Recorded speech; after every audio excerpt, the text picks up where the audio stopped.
আসসালামু আলাইকুম প্রিয় দর্শক, গতকাল রাতে প্রধানমন্ত্রী জনাব তারেক রহমান জাতির উদ্দেশ্যে একটা ভাষণ দিয়েছেন। প্রধানমন্ত্রী দায়িত্ব নেওয়ার পর জাতির উদ্দেশ্যে এটাই ওনার প্রথম ভাষণ। তার আগে উনি ক্যাবিনেট মিটিং করেছেন এবং উনি ওনার সরকার কি করতে চান তার একটা ধারণা দিয়েছেন এবং জাতির উদ্দেশ্যে উনি যে ভাষণটা দিয়েছেন, এই পুরো ভাষণটা আমার মনে হয় যে আমাদের খুব মন দিয়ে একবার একটু দেখা উচিত। কারণ এটা দেখলেই আপনি বুঝতে পারবেন, কিছুটা ধারণা করতে পারবেন যে ওনার মনে আসলে কি চলছে, উনি কি করতে চান। আমি প্রথমে ভাষণের প্রথম যে কথাটা আমার খুব গুরুত্বপূর্ণ মনে হয়েছে, সেখানে উনি বলেছেন যে বিএনপিকে যারা ভোট দিয়েছেন কিংবা দেননি অথবা কাউকেই ভোট দেননি, এই সরকারের প্রতি আপনাদের সবার সমান অধিকার। দেখুন, এখানে তিনটা ক্যাটাগরি করেছেন। এক নম্বরে যারা ভোট দিয়েছেন বিএনপিকে, একটা ক্যাটাগরি। যারা দেননি মানে অন্য কাউকে দিয়েছেন, বিএনপির পরিবর্তে অন্য কাউকে দিয়েছেন। এনসিপিকে দিতে পারেন, জামাতকে দিতে পারেন, কোনো স্বতন্ত্র প্রার্থীকে দিতে পারেন, যে কাউকে, মানে অন্য কাউকে ভোট দিয়েছেন। আর একটা হলো কাউকেই ভোট দেননি। কাউকে ভোট দেননি মানে কি? তার মানে তারা ভোট দিতেই যায়নি।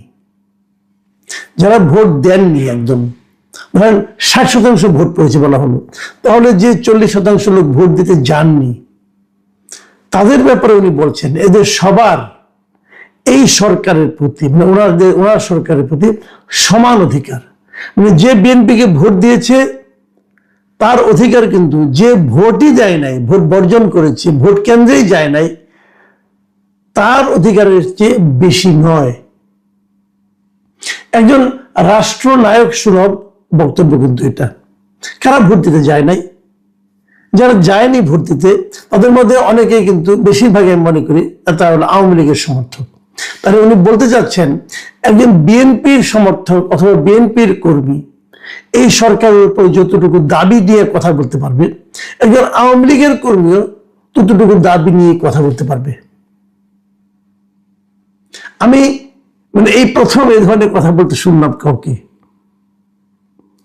শেখ হাসিনার আমল দেখেছি এই ধরনের কথা বলার সাহস ওনার ছিল না। জনাব তারেক রহমান সাহেবের এই সাহসকে অথবা এই মনের যে ঔদার্য, এটাকে আমি মনে করি প্রশংসা করা উচিত। কেউ ভালো করলে প্রশংসা কেন করবেন না? করা উচিত। আপনি যে মত, যে পথেরই লোক হোক না কেন, উনি যে কথাটা বলেছেন, এই ধরনের কথাই তো আমরা শুনতে চাই। কেউ যখন মন্ত্রী হবেন, তিনি সবার মন্ত্রী হবেন। প্রধানমন্ত্রী যখন বলেন উনি সবার প্রধানমন্ত্রী, যার ওনার সঙ্গে যারা মন্ত্রী এবং প্রতিমন্ত্রী আছেন যে 49 জন, তাদেরকেও আমি বলবো আপনারা প্রধানমন্ত্রীকে ফলো করেন। উনি কি বললেন, কি উচ্চারণ করলেন, সেটাকে সমুন্নত রাখার চেষ্টা করেন। উনি কিন্তু বলেছেন যে এই সরকারের প্রতি তাদের সবার সমান দাবি। আমরাও আগামী দিনগুলোতে এটাকে একটু বিচার করে দেখতে চাই। আপনার কাছে একজন বিএনপির কর্মী গেলে পরে তার সঙ্গে আপনি কি আচরণ করছেন, আর একজন নির্দলীয় লোক গেলে তার সঙ্গে আপনি কি আচরণ করছেন, অথবা যদি একজন আওয়ামী লীগের লোক আপনার কাছে যায় কোনো একটা ভ্যালিড একটা পয়েন্ট নিয়ে, তার কথাটাকে আপনি কিভাবে গ্রহণ করছেন, এটা কিন্তু আমরা জাতি হিসেবে বললে আমরা এটাকে খেয়াল করার চেষ্টা করব। উনি আরেকটা কথা বলেছেন, সে কথাটা হলো উনি কৃচ্ছ সাধনের জন্য, মানে অপচয় যেন আপনারা কম করেন। এবং এটা বলতে যে উনি বলেছেন যে অতিরিক্ত সুবিধাও আমরা নিতে চাই না। এবং এই অতিরিক্ত সুবিধা না নেওয়ার বিষয়টাকে উদাহরণ হিসেবে বলতে যে উনি বলেছেন যে বিএনপির যে সংসদীয় দলের যে প্রথম সভা হয়েছে, সেই সভায় ওনারা সিদ্ধান্ত নিয়েছেন যে কোনো এমপি সরকারি সুবিধা নিয়ে ট্যাক্স ফ্রি গাড়ি বা প্লট নেবেন না। এমপি হলে কিন্তু একটা প্লট পায়, এমপি হলে একটা ট্যাক্স ফ্রি গাড়ি পায়, এটা কিন্তু অনেক লোভনীয় একটা ব্যাপার কিন্তু। তো এইটা তারা কেউ নেবেন না বলে ঘোষণা দিয়েছেন। আমার কাছে এই ঘোষণাটাও ভালো লেগেছে। এবং আপনারা জানেন এর মধ্যে বিরোধী দল যেটা জামাতে ইসলাম, তারাও ঘোষণা দিয়েছে যে তারা কোনো ট্যাক্স ফ্রি গাড়ি নেবে না। অবশ্যই এনসিপি কোনো ঘোষণা দিয়েছে কিনা এখন আমার জানা নাই, তারা হয়তো নেবে অথবা নেবে না, আমি জানি না। আমি মনে করি এই ঘোষণা দেওয়ার তো কোনো দরকার নাই। আমি তারেক রহমান সাহেবকে অনুরোধ করব, সংসদের প্রথম অধিবেশনেই এই ট্যাক্স ফ্রি গাড়ি নেওয়ার যে প্রবণতা এবং যে নিয়মটা আছে, এই নিয়মটা বাতিল করে দেন, তাহলে নতুন করে কোনো ঘোষণা দেওয়া লাগে না। আপনারা বলে দেন যে একজন এমপি সরকারি যে কোনো সুযোগ সুবিধা পাওয়ার ক্ষেত্রে, প্লট অথবা ফ্ল্যাট অথবা গাড়ি পাওয়ার ক্ষেত্রে 10 জন সাধারণ মানুষ যে সুবিধা পায় তার চেয়ে কিছুই বেশি পাবে না, এরকম একটা নিয়ম করে দেন। তাহলে আর এর নতুন করে আলাদা করে জনে জনে প্রতিজ্ঞা করতে হবে না। একইভাবে আমি আপনাকে আরেকটা অনুরোধ করব, আমলাদের ব্যাপারে একটু খবর নেন।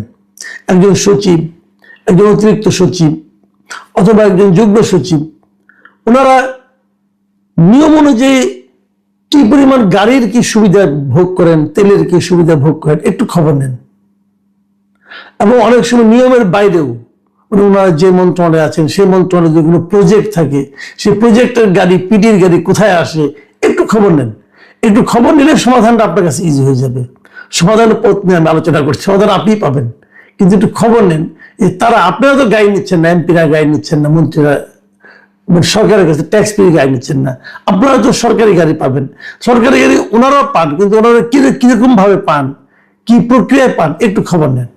এটাও একটা আমার অনুরোধ থাকলো যে কিচ্ছু যখন সাধন করবেনই তখন এভাবে একটু করেন। কারণ যদি 10 টাকাও আপনি খরচ কমাতে পারেন, সেটাও কিন্তু এই দেশেরই লাভ, এই জাতির লাভ।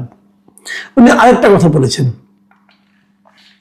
সেটা বলেছেন দেশের প্রতিটি সাংবিধানিক এবং সরকারি বেসরকারি প্রতিষ্ঠান চলবে বিধিবদ্ধ নিয়মে, নীতি নিয়মে। দলীয় কিংবা রাজনৈতিক প্রভাব প্রতিপত্তি অথবা জোর জবরদস্তি নয়, আইনের শাসনই হবে রাষ্ট্র পরিচালনার শেষ কথা। এই কথাটা আমার কাছে শুনতে খুবই ভালো লেগেছে। কিন্তু এই যে বেসরকারি সরকারি প্রতিষ্ঠান যে নিয়মের মধ্যে চলবে, এগুলো রাজনৈতিক প্রভাব প্রতিপত্তি এখানে খাটানো যাবে না, এটা মনিটরিং কে করবে? আমি যতটুকু জানি অলরেডি বিভিন্ন সরকারি কর্মকর্তা কর্মচারীদের মধ্যে একটা হুজুগ শুরু হয়ে গেছে। মাঝখানে ছিল কিন্তু কে কবে ছাত্র শিবির করতো, জামাত করতো, এটা নিয়ে কিন্তু গত 1.5 বছর অনেকে বলছে আমি জামাত করতাম, আমি ছাত্র দল করতাম।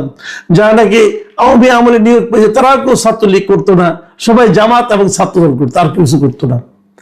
এখন সরকার গঠনের পর যতটুকু আমি শুনেছি, জামাতের যে অফিসাররা ছিলেন যারা ছাত্র শিবির করতেন, জামাতের খুব ভালো ভালো সুযোগ তারা পেয়েছেন, তারা নাকি এখন বিএনপি হওয়ার প্রতিযোগিতায় নেমে গেছেন এবং তারা সব বিএনপি করতেন।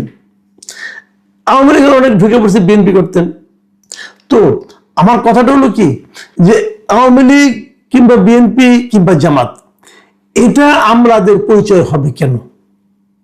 এই কথাটাই কিন্তু তারেক রহমান বলেছেন যে এখানে কোনো আইনের শাসনটা হবে মূল কথা। প্রত্যেকটা প্রতিষ্ঠান চলবে বিধিবদ্ধ নীতি নিয়মে। তো বিধিবদ্ধ নিয়মটা কি? এই বিধিবদ্ধ নিয়মে কি বলা হয়েছে যে যদি কেউ বিএনপি করে তাহলে তার দ্রুত প্রমোশন হবে? বিধিবদ্ধ নিয়মে কি বলা হয়েছে যদি কেউ আওয়ামী লীগ করতে এক সময় এই জন্য তাকে ওএসডি করা হবে? বলা হয়েছে ভাই? যদি বলা না হয়ে থাকে তাহলে আমি তো মনে করি একটা নিয়ম করা উচিত। এখন তো নিজেকে আওয়ামী লীগ বলবে না, জামাতও বলবে না, সবাই বিএনপি বলবে। যে লোকটাই বলবে যে আমি বিএনপির কর্মকর্তা ছিলাম, আমি বঞ্চিত হয়েছি, এই সমস্ত বলে কিন্তু এক ধরনের সিম্প্যাথি ক্রিয়েটের চেষ্টা করবে। যেই বলবে তার বিরুদ্ধে ব্যবস্থা নিন। দুইজন লোকের বিরুদ্ধে ব্যবস্থা নেন, দেখবেন আর কোনো বিএনপির লোক খুঁজে পাবেন না, জামাতও খুঁজে পাবেন না, আওয়ামী লীগও খুঁজে পাবেন না। আমলাদেরকে বলেন ভাই আপনারা পেশাদার আমলা হন, সরকারি কর্মকর্তা কর্মচারী হন, আওয়ামী লীগ বিএনপি হবেন না। এই যখনই তারা আওয়ামী লীগ বিএনপি শুরু করবে তখন আপনি যত কিছুই মিষ্টি মিষ্টি কথা বলেন না কেন, যতই নীতি নৈতিকতার কথা বলেন না কেন, সব ফেল মারবে। কাজে আপনি অন্যদিকে না যে আগে যারা নাকি নিজেদেরকে বিএনপি বলে যে আমি বিএনপির কর্মকর্তা, বিএনপি করতাম বলে আমাকে একবার প্রমোশন আটকায় দেওয়া হয়েছিল, এখন ডাবল প্রমোশন লাগবে, এই ধরনের কথা যত লোক বলে তাদের বিরুদ্ধে আগে আইনি ব্যবস্থা নেন, তাদের বিরুদ্ধে একটা ব্যবস্থা নেন, তাদেরকে একটা পানিশমেন্ট দেন।